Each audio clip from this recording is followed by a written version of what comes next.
worship you.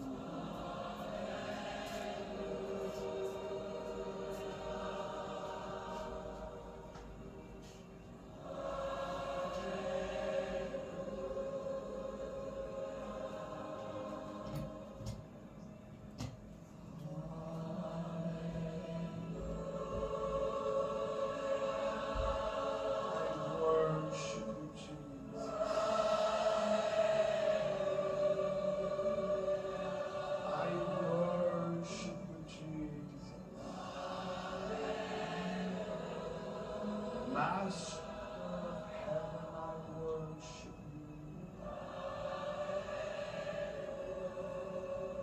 You're altogether lovely, Lord.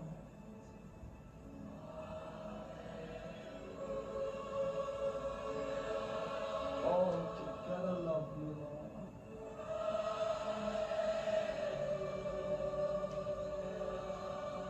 You do all things well.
worship you.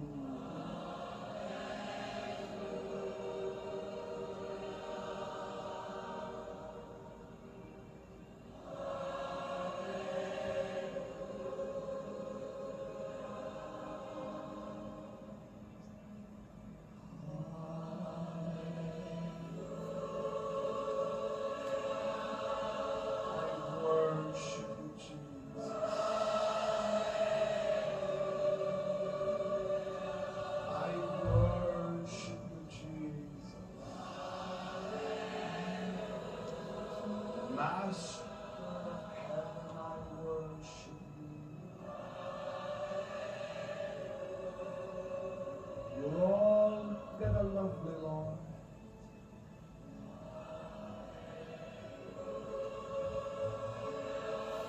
Altogether lovely, Lord.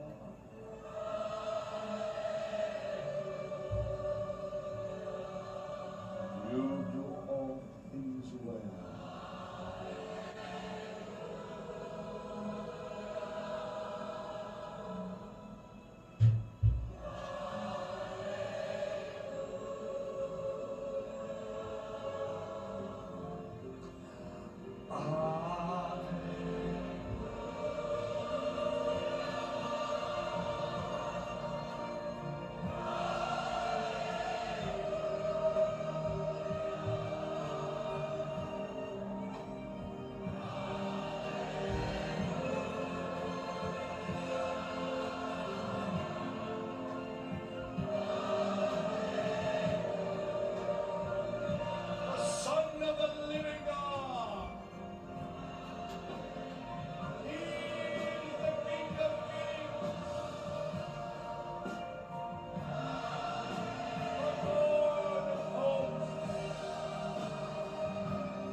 (2024년 1월 5일) 새벽 기도를 시작하도록 하겠습니다.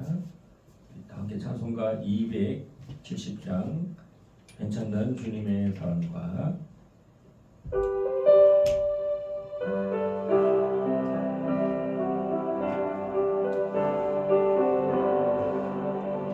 변찮는 주님의 사랑과 거룩한 보혈의 공로를 우리 다 찬양을 합시다.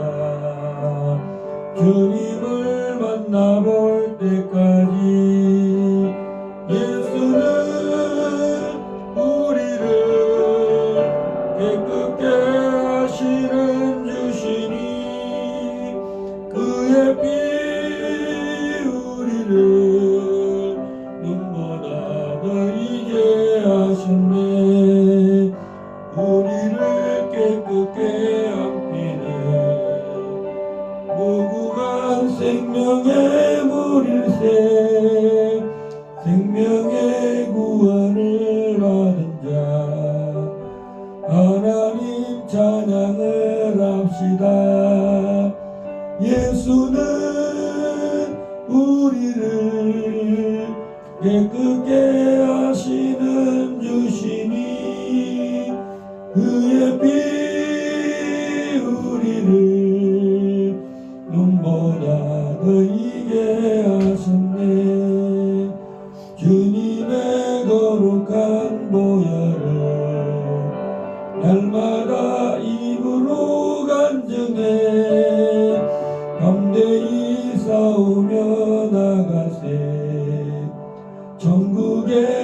들어갈 때까지 예수는 우리를 깨끗게 하시는 유신이 그의 피 우리를 눈보다 더 이게 하셨네. 십자가 단단히 붙잡고 날마다 이기며 나가세. 머리에 멜루가 서고서 주 앞에 찬양할 때까지 예수는 우리를 깨끗게 하시는 유신이 그의 피 우리를 눈보다 더 이게 하셨네. 할렐루야. 하나님 아버지 참으로 감사하고 새날을 주셔서 오늘도 성령 안에서 새로운 피조물로 주님 저희들을 감사함으로 살게 하시고 기뻐하며 살게 하시고 기도하며 살게 하시고 또 아버지 하나님 우리를 예수의 피로 말미암아 날마다 자신을 살피고 또 회개하는 마음으로 주님으로 우리를 날마다 참으로 산 소망 가운데 하나님 우리를 있게 하실 줄 믿고 주님 말씀을 또 의지하며 또 우리의 몸과 마음을 이 새벽에도 하나님께 드리고자 저희들을 불러주시옵사오니 아버지 하나님 참으로 우리를 그냥 두지 마시고 성령님 가장 좋은 길로 바른 길로 인도하여 주시옵소서. 아버지 하나님 대한민국이 참으로 위태로운 가운데 있습니다. 참으로 말씀대로 민족이 민족을 나라가 나라를 하나님 지금 전쟁을 하고 있습니다. 하나님 우크라이나와 러시아와 유럽과 전 세계가 포탄을 지원하고 하나님 우리나라와 북한도 그 전쟁에 참여하고 있습니다. 하나님 또한 참으로 이스라엘과 하마스와 헤즈볼라가 전쟁하는 가운데 있습니다. 이 세계 확전이 되어서 이제 홍해도 전쟁을 벌이고 있습니다. 오늘 하나님 아버지 김정은이가 2024년에 참으로 전쟁을 선포하였습니다.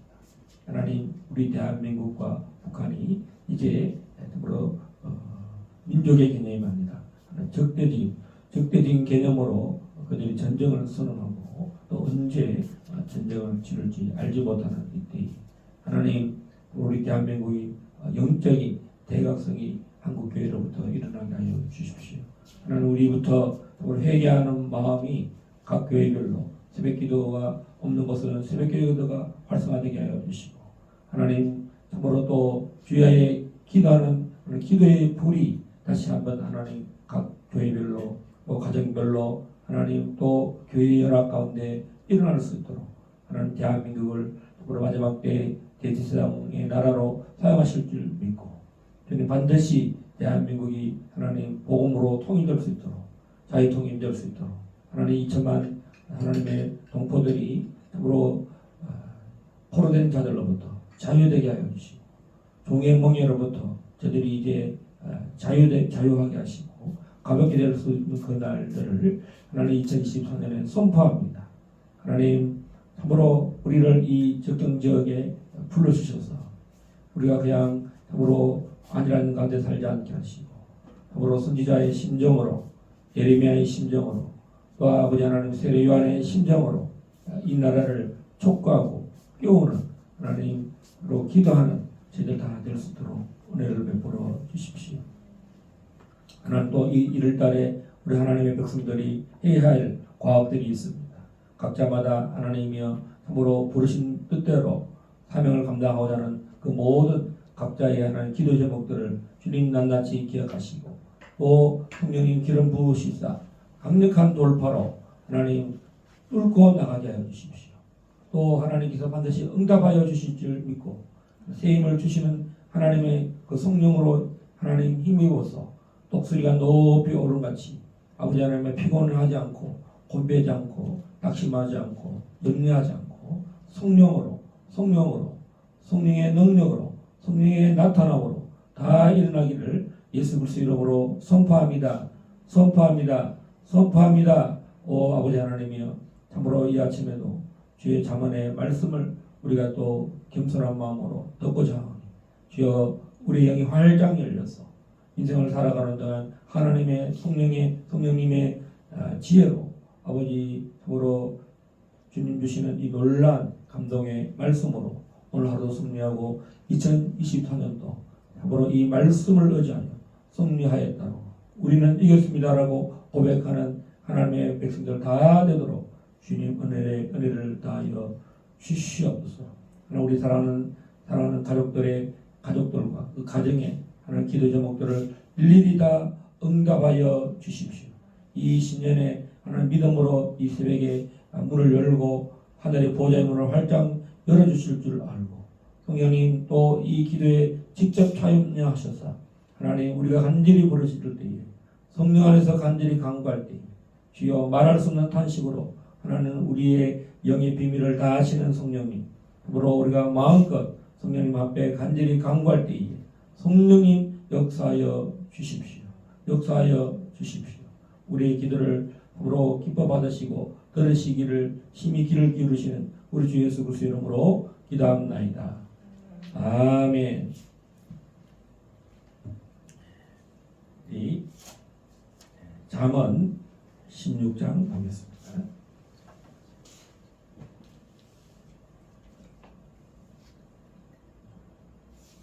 잠언 16장 교독하겠습니다.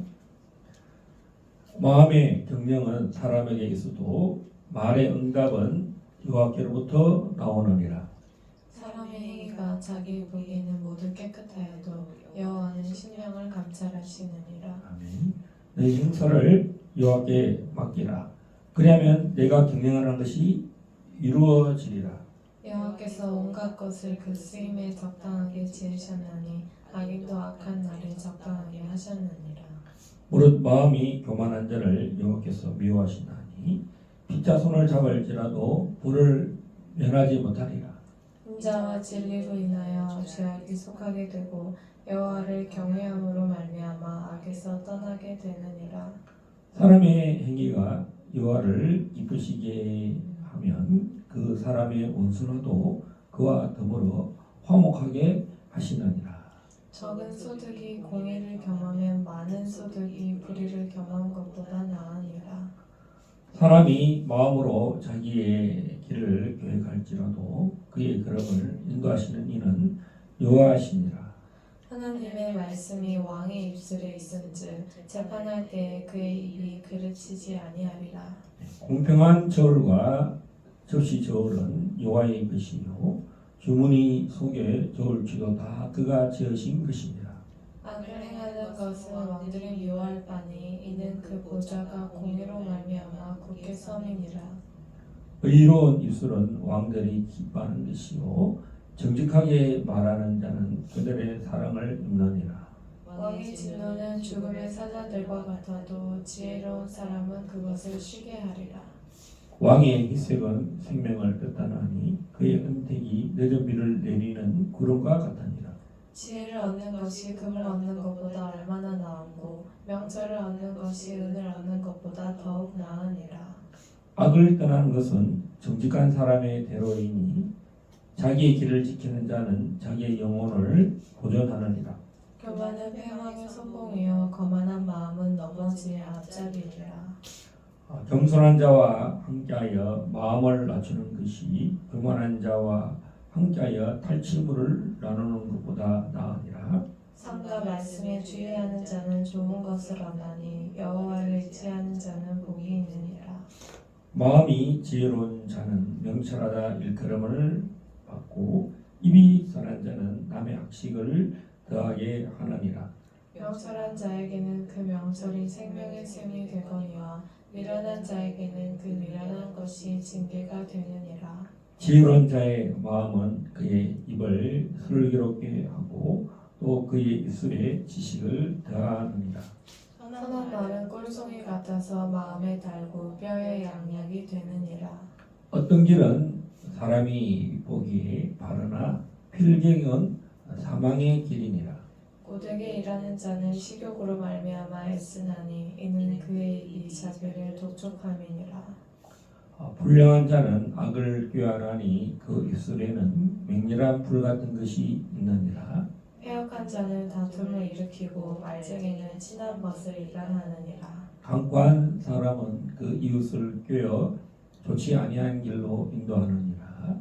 눈짓을 하는 자는 패역한 일을 도모하며 입술을 닫는 자는 악한 일을 이루느니라. 백발은 영화의 면류관이라 공의로운 길에서 얻으리라. 노하기를 더디하는 자는 용사보다 낫고 자기의 마음을 다스리는 자는 성을 빼앗는 자보다 나으니라. 함께 제비는 사람이 보거나 모든 일을 작정하기는 여호와께 있느니라. 아멘.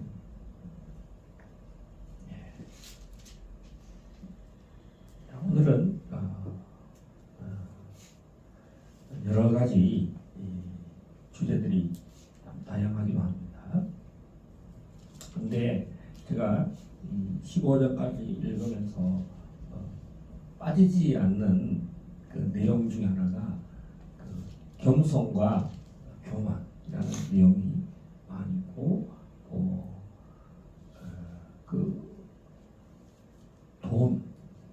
돈과 관련해서 비교를 하고 있어요. 돈이 없어도 돈이 별로 이렇게 없어도 정의롭게 살고 공의롭게 사는 것이 돈이 많아도 그 폐역한 사는 것보다는 훨씬 낫다. 돈이라는 것은 어떨 때는 복이 되기도 하고 그것이 저주가 될 수도 있다는 거예요. 그래서 돈이 신이 되어서는 안 된다는 거예요. 사람들은 이 땅에서 어떤 개념을 갖고 있냐면 이 땅의 신으로 생각하고 돈으로 해결하려는 것이 너무 많거든요.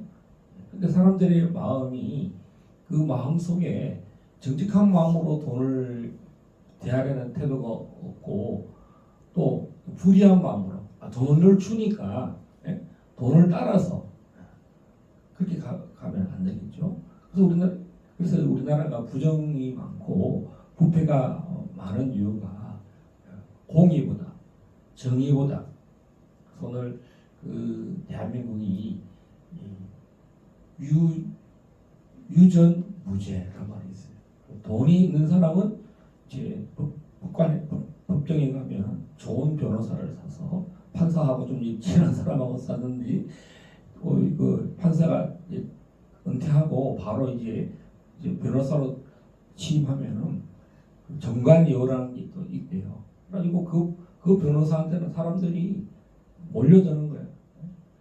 그러면 그 돈 있는 사람들은 이제 무죄를 받을 가능성이 많다는 거예요.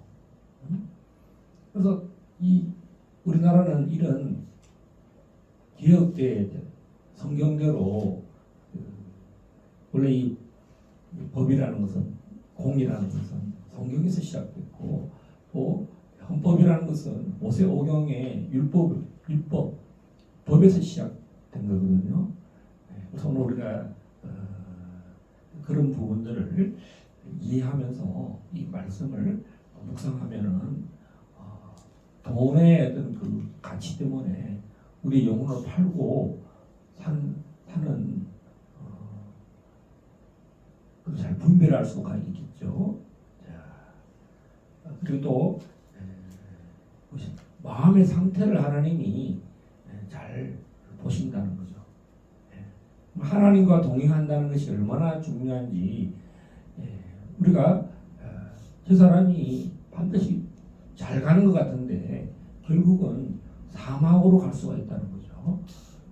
그래서 우리가 그를 볼 수 있는 사람, 그를 예언할 수 있는 사람, 영적 분별이 있는 사람이 되어야 되겠죠. 자, 2절 한번 볼까요? 시작. 사람의 행위가 자기 보기에는 모두 깨끗하여도 여호와는 심령을 감찰하시느니라. 우리 스스로도 그렇게 깨끗하다 할지라도 여호와는 심령을 감찰하시느니라. 저는 이 한 주가 이제 10년인데 이제 교회를 섬기는 목사로서 이제 교회를 어떻게 보면 약간 이렇게 교회 행정을 살펴야 되잖아요. 앞으로 교회가 이제까지 교회가 어떻게 운영이 되어 왔는가, 앞으로 어떻게 이런 상태에서 어떻게 또 발전이 되어야 될까 이렇게 살펴볼 때 지난 한 해를 하나님이 인도하셨지만 하나님의 은혜로 하나님께서 이 개척교회를 유지하게 하셨는데 또 자기를 살펴볼 수 있어야 되겠다. 그래서 오늘 본문에 보면 요한은 심령을 감찰하시느니라. 이 심령을 하나님 뭘 살펴보시겠어요? 얼마나 기도했는가. 이 교회를 위해서 내가 이렇게 스스로 깨끗하다고 난 아무런 부족함이 없을 것이다. 이렇게 우리는 자기를 정당화시킬 수 있다는 거예요. 이 땅에서 우리가 제일 무서운 사람이면 어떤 사람이면 자기를 정당화시키는 사람.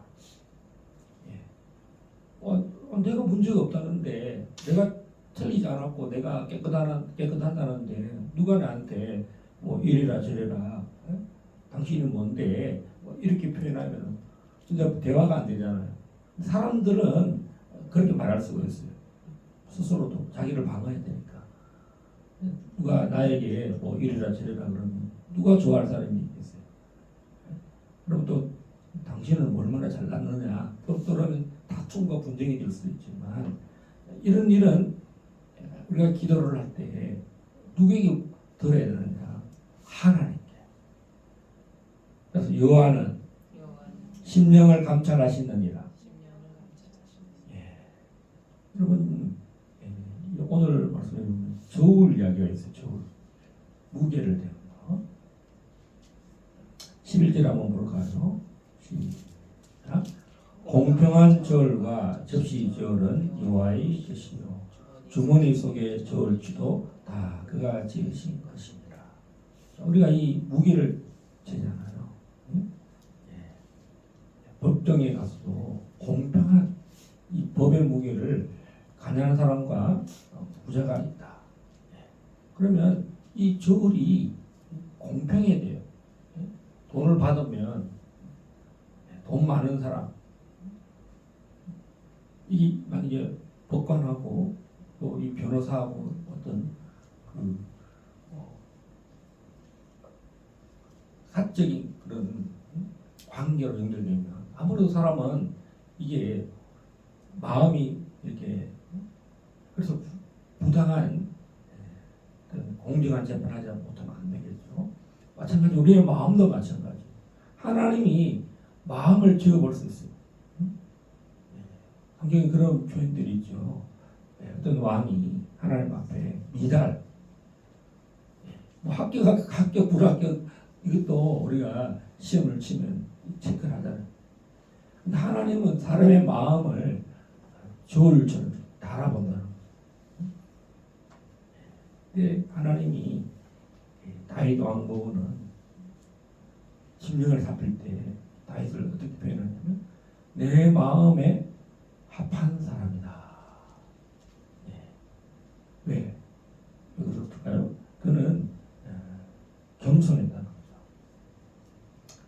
19절에 한번 볼까요? 18절, 19절 시작. 교만은 배망의 성공이요 교만한 마음은 넘어짐의 앞자리이라.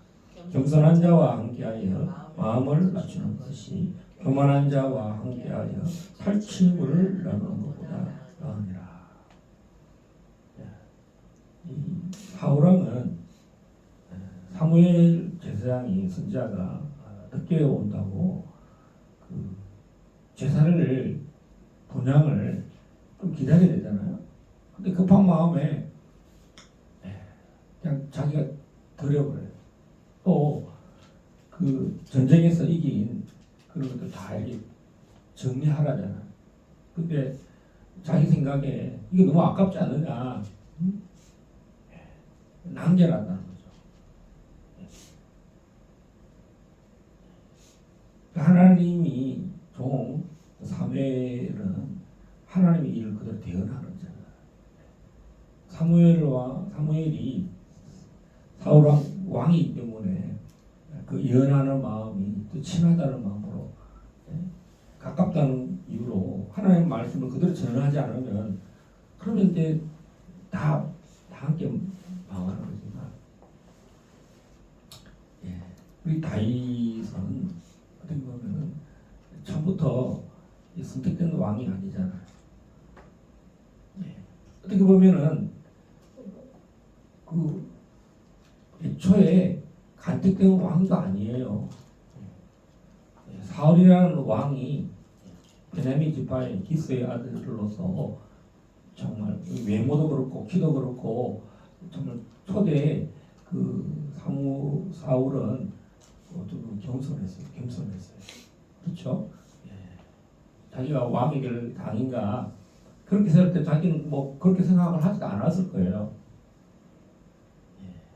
그것을 끝까지 하나님을 경외하는 마음으로 경외했으면 그 많이 용서를 받았을 것입니다. 6절 한번 볼까요? 시작. 인자와 진리로 인하여 죄악이 속하게 되고 여호와를 경외함으로 말미암아 악에서 떠나게 되느니라. 정말 하나님의 말씀은 우리가 선을 넘으면 안 되는 것이죠. 하나님을 경외한다는 것은 하나님의 말씀에 우리가 늘 요새 세상의 용어로 막 그 사람이 선을 넘었어. 여기까지는 요선까지만 와도 뭐 어떤 기준이 되는데 이 기준을 넘어서 한도를 넘어서 한계를 넘어. 그럼 이제 끝이에요. 자, 이 다윗 왕은 정말 범죄한 것이 어떻게 보면은 더 사울 왕보다도 이렇게 더 요즘 말로 하면 어떤 그 대중들에게 훨씬 더 그 이슈가 될 만한 아심이 될 만한 일이 많잖아요. 어떻게 보면 사울 왕은 하나님과 관계 속에 있어서 별로 이게 뭐 죄로 여길 만한 일도 사람들은 잘 몰랐을 거예요.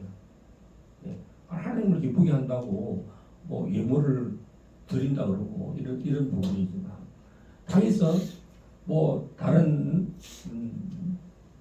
그 충성스러운 신하의 아내를 얻기 위해서 자기 신하를 최전방에 전쟁에 치열한 곳에 죽을 수 있는 곳으로 유인해서 그 여자를 뺏으려고 그렇게 어떻게 보면 계획 범죄잖아요. 아주 치정 그 사람을 살인하려고 요새 말로 하면 아주 그 중범죄에 되는 거잖아요. 근데 이 다윗이 하나님의 긍휼을 입어요. 하나님의 자비 시편 51편은 하나님의 그 긍휼과 자비가 너무 크다는 거예요. 왜? 그래 하나님 선을 넘지 않았다는 거예요. 회개를 하는 거잖아요. 변명하지 않고 자기가 성령님이 떠날 정도로 성령이여 떠나지 마십시오 하고 간절히 간 거예요. 긍휼을 구하고 내가 선을 넘었으면 성령님이 떠날 정도로 내 범죄가 그 정도로 그 겸비했다는 거죠. 자기 자신이 하나님의 마음을 신기를 건드려서 난 끝이다. 막 이런 마음이 있었다는 거죠. 우리가 그런 게 겸손이라는 거죠. 우리 작은 일도 작게 여기지 않고 막 당연하듯이 하나님 날 도와줘야 된다. 하나님 왜 나를 안 도와주냐? 그럼 죄를 짓고도 죄를 죄로 여기지 않고 가벼이 여기는 그런 여상한 마음, 습관된 마음. 근데 하나님이 어떤 사람들을 죄에서 용서하시느냐? 인자와 하나님의 사랑이죠. 진리로 인해서 하나님께 용서를 구할 때 내가 범죄했다. 내가 마땅히 죽어야 할 정말 성령님 함께할 수 없는 그런 큰 죄를 범했습니다. 하나님의 사랑으로 나를 한 번만 용서해 주십시오. 예수님도 그러잖아요.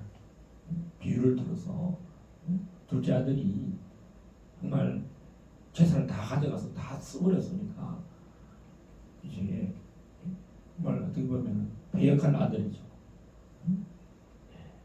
어떻게 보면 아들과 아버지 간에 관계가 끊어졌고 또 아들은 뭐 돈을 벌어온 것도 아니고 방탕해서 다 쓰고 그렇지만 그 아들 마음이 어떤 마음입니까?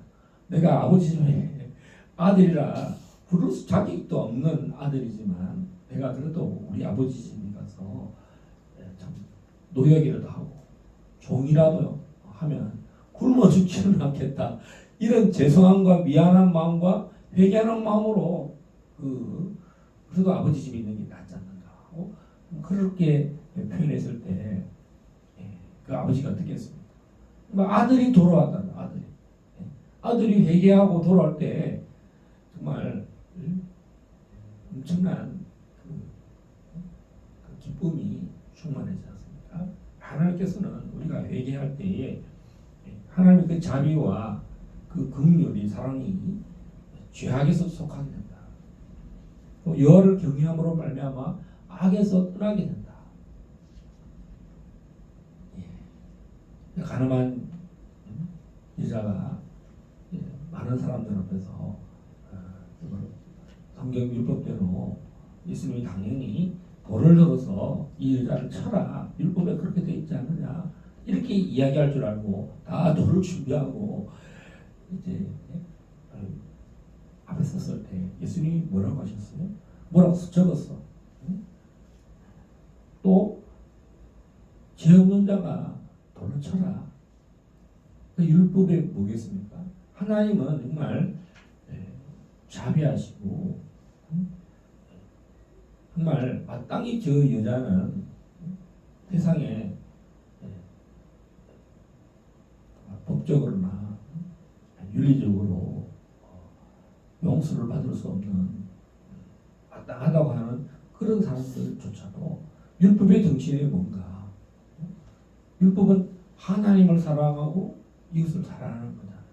그래서 하나님은 하나님을 경외하게 되면은 그 여자가 이제 율법의 정신을 알았잖아요. 이 예수님이 모든 사람이 나를 돌로 치려고 이제 나는 죽은 목숨이다. 이제 나는 이제 마땅히 죽을 수밖에 없는 그런 상황인데도 예수님이 변해 주셔서 다 물리쳐요. 돌을 던지러 간 사람은 다 돌을 놔두고 다 갔어요. 아무도 이제 너를 정죄하는 사람이 없다. 그러면서 이제 뭡니까? 하나님을 믿으라는 거죠. 나도 너를 정죄하지 않는다. 그래서 다시는 이런 악을 범하지 말라는 거죠. 그것은 어디서 예수님이 그렇게 말씀하셨을 때는 그 여자가 이제 하나님을 경외할 때, 그는 하나님을 본 적이 없는 여자예요. 하나님 만날 수도 없고 아무도 하나님을 본 적이 없어요. 근데 독생하신 예수께서 그 여자 앞에 나타나셨을 때, 여러분 얼마나 큰 영광이겠습니까? 독생자의 영광이요, 아버지의 영광이요, 은혜와 진리가 충만하다. 그렇죠. 오늘 보면 은혜와 이 사랑과 진리로 죄악이 속하게 됐잖아요.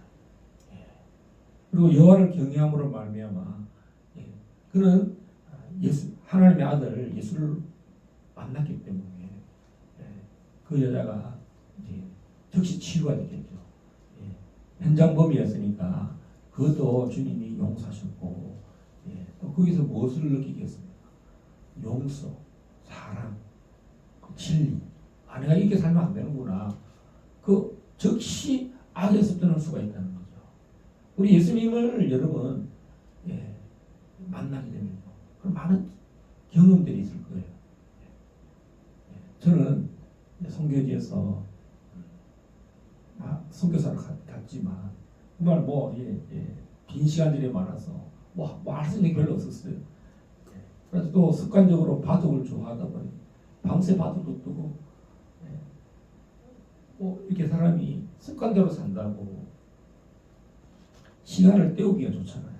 그리고 요즘 아이들이 얼마나 게임 좋아합니까? 전철에 한번 요새 저는 전철을 잘 안 타는데 이어폰 꽂고 대부분 친구들이 게임을 한다든가 그 취미 활동을 한다면서 옆에 사람이 있는지 관심도 없어요.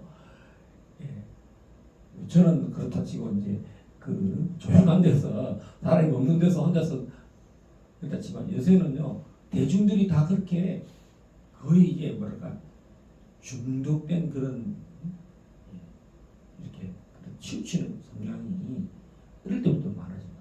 근데 그런 사람들 누가 치유할 수 있습니까?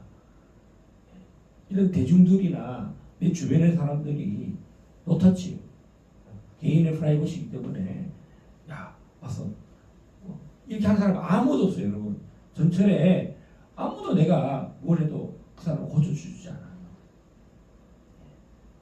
근데 오직 예수님만이 주님을 가까이 하면 주님이 찾아오셔서 우리가 아무리 노력해도 안 되는 습관을 고치려고 안 되는 것도 그냥 주님이 그냥 손을 안 대도 터치 안 해도 하나님 자비가 나타나요. 여러분 백부장의 종이 죽게 되었어요. 살 수 없고 정상으로 돌아올 수 없는 그런 상태임에도 불구하고 그 백부장이 예수님 말씀만 하십시오. 굳이 우리 집에 가져가지 안수하고 이렇게 명령하고 그 치유의 프로그램을 안 작동하셔도 집회를 하지 않으셔도 주님이 멀리서 말씀만 하십시오. 주님은 우리도 명령하면 가라면 가고 오라면 오는 우리는 군인 아닙니까? 주님이 그 병을 명하시면 그 병이 나을 줄 믿습니다. 여러분 주님이 나를 방문한다는 것은 명하는 거예요. 나를 그 무거운 짐에서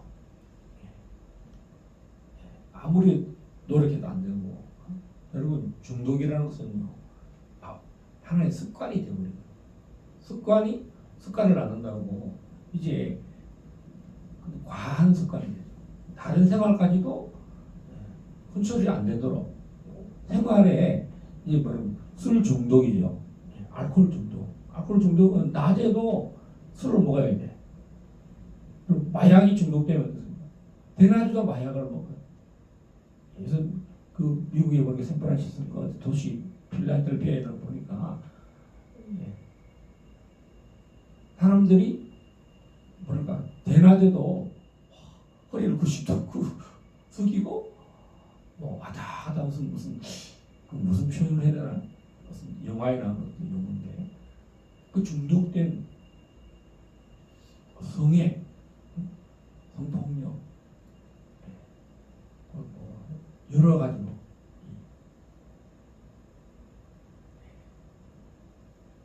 근데 하나님이 우리로 사역자가 되어서 각자의 그 은사는 다를 수 있겠죠. 근데 그것을 예방하는 것은 언제부터 하느냐? 어릴 때부터. 이 아이가 죄에 물들기 전에 10대 미만 때 아이들이 여러분 아이들 있으니 무서워요. 여러분 10대도 이제 컨트롤하기가 쉽지 않은 그런 세상에 노출되었어요. 태어나자마자 2세 3세부터 엄마 아빠들이 게임기를 줘가지고 게임을 하라고. 왜? 내가 컨트롤하기 싫고 내가 놀아주기 싫으니까 게임기를 줘가지고 게임을 하라고 주는 거야. 그럼 그 아이는 이제 엄마 아빠는 필요 없고 이 기계가 놀이 기계가 그 아이의 습관으로서 삶의 그냥 중심이 될 수 있다. 그래서 우리는 이 예방 프로그램 유대인들처럼 부지런히 어린아이들부터 예수님도 그 회당에 가서 말씀을 전한다. 그래서 우리는 때를 얻든지 못 얻든지 이 어린 영혼들을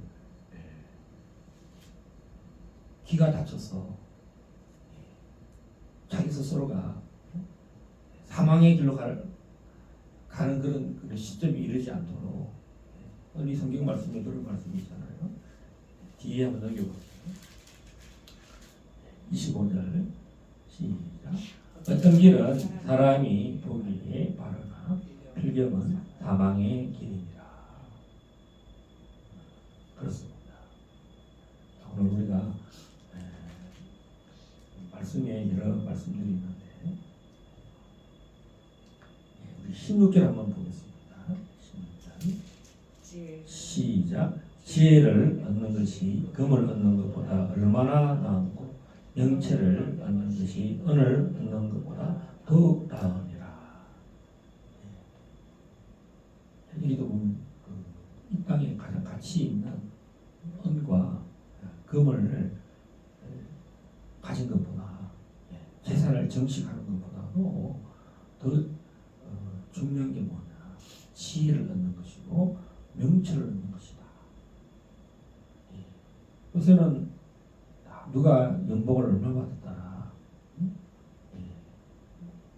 너 연봉 얼마냐? 너 집 전세냐? 월세냐? 또 집을 샀느냐? 뭐 이런 것들이 어린아이들도 묻는 게 그거라요. 초등학생들도 친구들끼리 물어보는 게, 야, 너희 집, 야, 너희 아빠가 집 샀어? 야, 너희 집 전세야? 너희 집 월세냐? 그러니까 너가 부자냐? 너희 아버지 부자냐? 라우디게아 교회 하겠어요. 목사님들도 보면 대수롭지 않아요?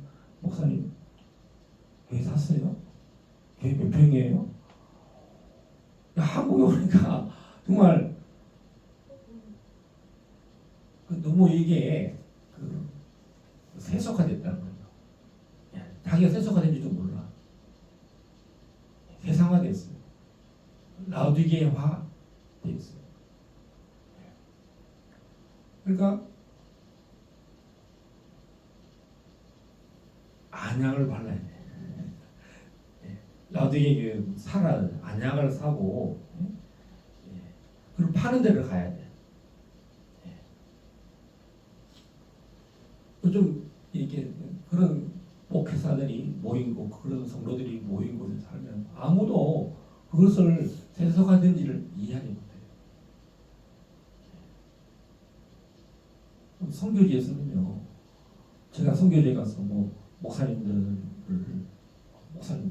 교회 샀습니까? 물어볼 수도 없어요. 그분들이 저를 물어보지도 않아요. 저를 얼마나 도와줄 수 있습니까? 목사님, 선교사님 돈 얼마 있습니까? 그런 적이 거의 없던 것 같아요. 그런데 한국은 아무리 가까이 있는 목사님들이라도 목사님 힘드시죠? 월세 내느라 맨날 그런 얘기만 해요. 그 안에 하나님과 얼마나 깊이 교제하는가, 하나님과 얼마나 친밀히 교제하는가. 목사님 기도 열심히 하신다면서요. 혹시 저도 가서 기도 좀 하면 안 될까요? 목사님 어떻게 하면 기도를 잘할 수 있을까요? 목사님은 그 새벽에를 열심히 새벽 기도를 빼먹지 않고 간절히 기도해서 교회가 이렇게 영적으로 분위기가 좋던데요. 이렇게 이야기하는 사람은 눈 씻고 봐도 없어요. 잘 없어요. 없다는 게 아니라, 근데 영리의 사람들은 영어로 잘 교통할 수 있어요. 어떤 분은 제 유튜브를 설교를 듣고, 목사님 설교를 정말 차분하게 새벽에 들으니까 너무 좋대요. 오히려 저보고 그 유튜브를 좀 많이 이 카톡방에 좀 올려주세요. 저 깜짝 놀랐어요. 아니 그 지난번 추수감사주의를 제가 한번 올렸더니만 너무 좋았다는 그것도 들었으니까 내용을 들어보니까 좋은 거지. 그래서 누가 다른 사람 설교를 처음부터 끝까지 듣는 사람이 과연 몇 명 될까요? 저는 요새 예전에는 좋은 목사님의 설교를 한편 설교를 듣는 훈련을 한 몇 개월 한 적이 있었어요. 교회를 세우기 전에. 그래서 그 설교를 참 좋은 목사님을 만났다 이런 시간들이 있었어요. 최근에는 저는 저의 설교를 듣고 저는 원고가 없기 때문에 녹음을 해놨다가 유튜브에 올리긴 하지만 조용히 저의 설교를 피드백을 해봐요. 내가 뭔 말했지. 저는 저 설교를 듣고도 저 자신이 놀랄 때가 있어요. 여러분 자기 자신을 과도히 높이는 것도 안 되고요. 교만해서도 안 됩니다. 그렇지만 자기를 비하한다든가 나는 스스로를 부정적인 마인드를 갖지 마시기 바랍니다. 그러나 또 다른 한편으로는 하나님 이 교회를 운영하기 정말 제가 부족한 사람입니다. 이런 마음으로 교회가 이렇게 발전이 안 돼, 부흥이 안 돼, 막 이런 평가를 막 과도하게 하지 말고 하나님 교회를 설교 보니까 제가 이 작은 교회도 운영하기가 부족한 사람 같습니다. 그러면서 하나님 저를 하나님이 업그레이드 시키십시오. 이렇게 하나님께 나아가야 되지 않겠습니까? 저는 최근에 아주 긍정적인 마인드, 긍정의 힘이라는 책도 있잖아요. 여러분 어떤 사람들은 뭐 긍정의 힘 이런 책들은 4차원적인 이런 책들은 부정적으로 생각하는 사람도 있는데 하나님은 마음을 변화시키는 것이지 하나님의 의도예요. 하나님이 우리를 이렇게 작은 교회가 아닌 것 같아요. 저는 이렇게 보니까 이 대도시에서 이렇게 목회를 한다는 것은 보통 큰 일이 아닌데 내가 이 대도시에서 짧기도 하지만 제 신년을 대할 때 그런 자세가 필요하다는 거죠. 사람이 어떤 자세를 갖느냐가 굉장히 중요해요. 이거 나 해보니까 안 되겠더라. 정리하자. 사업도 만약에 내가 과하게 했다. 빨리 정리하는 게 능사다는 사람도 있을 것이고 내가 좀 부족했어. 내가 뭐 사업의 경영이 부족해서 이런 일을 일어나냐. 냉정한 평가가 있어야 돼. 현상으로만 보지 말고. 그래서 이제 뭔가 자기를 개선하고 자기를 변화시켜서 좀 아낄 건 아끼고 뭔가 이렇게 계획을 짜야 되겠다. 우리도 마찬가지예요. 하나님 앞에 이제 냉정한 자기 평가를 구하고 은혜를 구하는 거예요. 하나님, 나는 부족한 사람입니다. 그걸 누가 가르치시겠어요? 누가 그런 걸 평가를 옆에서 하면은 그걸 잘 받아들이기 쉽지 않잖아요. 이 목사님이 이렇게 말하면 또 걸어가실 거고, 저 목사님이 저런 컨설팅을 하면. 근데 제일 중요한 건 내가 알게 되는 거예요. 그래서 주님과의 친밀함이 계속 일어나야 돼요. 할렐루야. 주님과 우리가 깊은 관계 속에서 한 번 더 말씀을 보겠습니다. 9절 시작. 사람이 마음으로 자기의 길을 계획할지라도 그의 걸음을 인도하시는 이는 여호와시니라. 그렇죠. 내 계획이 지난 1년 동안 이 계획대로 되나? 계획을 세웠는데 지나갔으니까 다 잊어보고 이제 새해가 됐으니까 이제 그냥 그걸 매지 말자 하면서 그 계획 안 세우면 말로 맨날 계획만 세우고 실천하지 않잖아. 계획을 쓸지라도 하나는 내가 계획을 썼지만 내가 잘 뜻대로 하지 못했던 것 같습니다. 하나님 은혜를 주십시오. 제가 계획 세운 대로 하지 못했을지라도 하나님 나의 길을 걸음을 인도하십시오. 할렐루야. 오늘 이 말씀 붙들고 오늘 여러 가지 이 잠언 16장에는 주제들이 많이 나옵니다. 무엇보다도 하나님은 겸손한 사람을 찾고 있다. 심령을 감찰할 때 하나님은 하나님 가까이 두고 싶은 사람이 있습니다. 하나님은 긍휼을 베풀기를 원하는 사람이 있어요. 하나님 은혜를 끼치고 싶은 사람입니다. 하나님이 자비를 베푸시는 사람이 있어요. 하나님이 뭐 붙들고 싶은 사람을 있어요. 우리가 그런 사람 되어야 하지 않겠습니까? 여기 다 후보예요. 좀 같이 있으면 좋겠다. 여러분 결혼하면 어떻습니까? 이제 점점 아내의 힘이 더 필요해요. 이제 나이가 들면 우리 아내가 정말 절실히 일하다. 이게 몸으로 느껴져야 돼요. 할렐루야. 젊었을 때는 아내의 말을 안 듣고 고속도로에서 막 과속해도 제발 좀 천천히 가 해도 말 안 듣고 그럼 더 빨리 가죠. 야 운전하는데 말하지 마. 그러다가 요새는 그렇지. 나의 습관을 바꿔서 아내의 마음이 편안하게 도착할 때까지 평안한 마음이 되도록 운전해야 된다. 마음이 바뀌듯이 여러분 하나님이 함께하고 싶은 사람 속으로 참 함께 기도하고 싶고 함께 하나님의 나라를 이루고 싶다. 이런 마음으로라도 돕고 싶다. 그럼 하나님이 얼마나 좋아하시겠어요. 할렐루야. 하나님이 우리 그럼 인도하셔요. 내가 계획은 이런 플랜을 짜았을지라도 그 걸음을 하나님이 인도하시도록. 그러고 보니까 인도하셨네. 여러분 1년을 지나 보니까 주님이 나의 길을 인도하셨어. 맞아.